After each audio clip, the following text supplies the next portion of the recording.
we are back again into this special discussion to elicit our realization on some broader aspects. Of course, technology is something that is very critical. You can realize its advantages. The global setup is reduced into a village niche. We are here. Every information is tapped just at the button, and you access the information right in your way. Greatly, we have a lot of things and a lot of factors that we must therefore consider.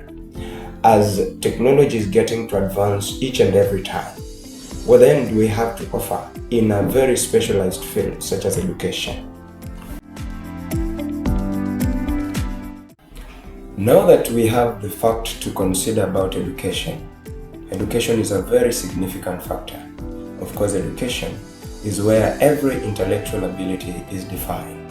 And even as we await to define intellectual abilities in the field education, how then does technology impact on this? How then do we define technology as an adversity in an oblivion in line to the education subject? Because this is very key. In the near future and in the subsequent years, are we going to have intellects who are fresh, who have the gray matter or subsequential into their own attention? Are we going to have any consideration of the very, very fresh minds that are there to be considered? Because we are living in a world where differentiating the two is becoming a challenge. Ladies and gentlemen, as we consider this topic, technology is an adversity in an oblivion, as we incorporate it with the subject education, as we have said, youths are worried. The job seekers are worried outside there, whether they will fit in the market. Students are worried in as much as they access information with ease. Then they are also worried whether they will get these opportunities that are offered in the job market, courtesy of the technological space.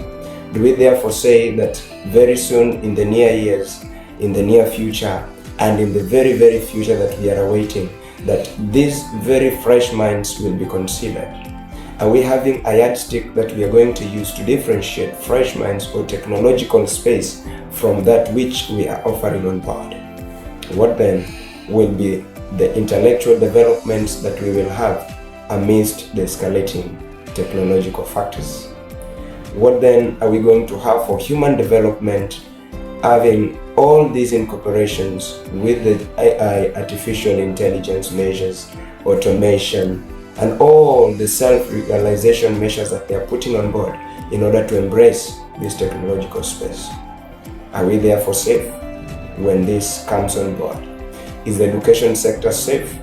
Are we going to produce the real foundation of knowledge or incorporate convenience to cover up the real subject that knowledge is intended to bring?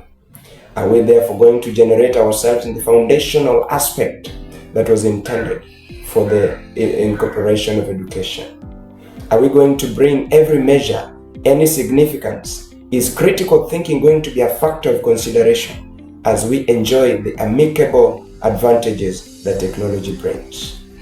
Are we really going to have this realization in a way that we can sit down and self-realize ourselves in order that we don't overdepend on technology so much, but just depend on it for accessing information and eventually prompt this information for our thinking, our realization, and making the analyzed solutions for ourselves?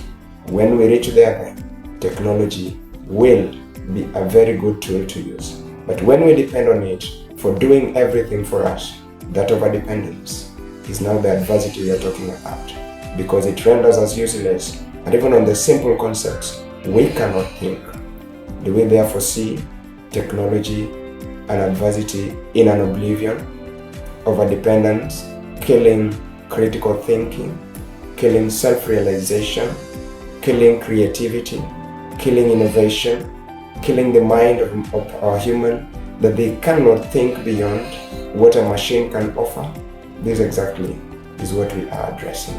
Is education at stake if we fully consider technology as a weapon, or not at stake if we consider ourselves, our minds, and ourselves in the realization of actualizing what exactly education should do to prompt us into thinking, to make us into realizing ourselves, and of course bringing us in the broader aspect of giving that which education is intended to do.